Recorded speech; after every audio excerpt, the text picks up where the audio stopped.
All right, let's get started on the main section in the class for the Canon 6D Mark II. In this camera control section, we're going to be going through the camera, all the buttons, dials, and controls, talking about what they do and how to use them. First off, let's start with some basic controls. Obviously, we're going to want to have our camera turned on anytime that we're using it. When we turn the camera on, the camera has an automatic system that knocks dust off the sensor. And so it's trying to keep that dust away from the sensor. Any dust on the sensor will appear as black spots on the final photograph, and there are ways of cleaning it that I'll explain later on in the class. Shutter release is obviously there for taking photos, but the camera also likes to go to sleep to conserve battery power, so you'll need to press down on that to wake the camera up if it's in its napping mode. The main dial on Canon cameras is the top dial on the camera used by your right index finger. And so changing shutter speeds, a variety of settings for focusing points. In the menu system, you'll be able to use the main dial for a lot of different options the camera has for you. On the back of the camera, we have the quick control dial, which will be used for changing apertures and a variety of other settings. Sometimes the main dial and quick control dial do exactly the same thing. Sometimes they do complementary things.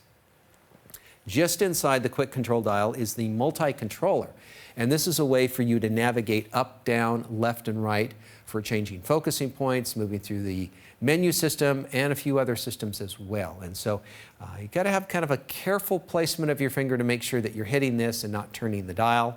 We also have in the middle of that the set button, and this is kind of like the enter button on a computer. Anytime you want to confirm a setting in the menu, you're going to hit the set button to highlight and lock that particular feature in.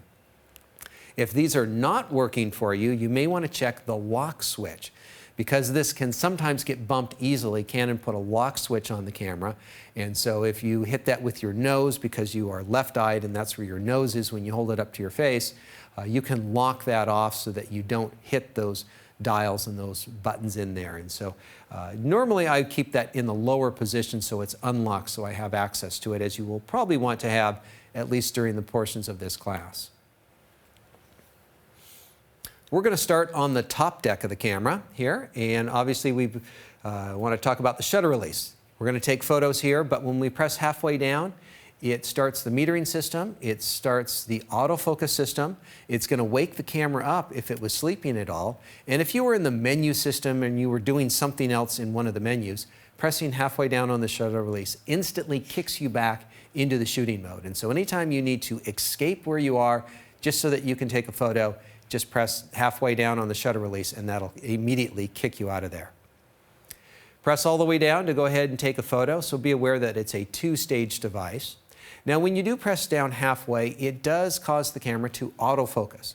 Now there are many more advanced photographers who want to separate autofocus from taking photos. They want to focus with one button and they'll take pictures with a different button. That way they can recompose the camera. And so if you want to do that, I'm going to be giving you a shortcut here, as well as I will be in other parts of this class when you want to go ahead and jump forward to do some sort of customization. And so in this particular case, if you said, hey, I want to try this back button focusing option by turning off the focus in the shutter release, you need to go into the custom functions menu. So you'd hit the menu button, navigate to custom function menus. There's 3 groups of them there, and so you want to go into group 3, operations and others, number 4 within that, custom controls, and then you will be able to go in and you will be able to customize the shutter release button so that it does not autofocus. Now, if you don't want to jump ahead, if that all seems a little too complicated for you, not to worry, we're going to cover that when we go through the menu section in the second half of this class.